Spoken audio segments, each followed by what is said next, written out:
In this video, I will tell you how to download videos from Pinterest. Open the Pinterest website, go to www.pinterest.com, find a video that interests you and click to open it. Pinterest website has no functionality for copying links, but that's okay. Simply copy the link from your toolbar to prepare the video for download. Open a video conversion website in your web browser. Please open this website. You will find the link in the description. These sites are not approved by Pinterest, so use them at your own risk. Copy the Pinterest link into the site's search bar. Most video conversion sites are set up the same, with a search box sitting in the center of the homepage.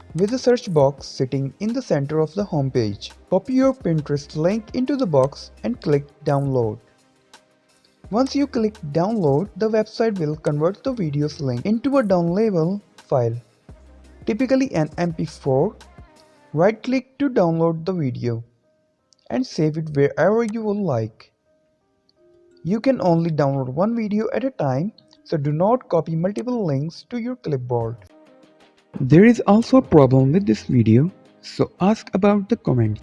Any problem related to social media and internet, let them know in the comment bar so that a video can be made on it. Please like this video and subscribe our channel and press the bell icon for any updates.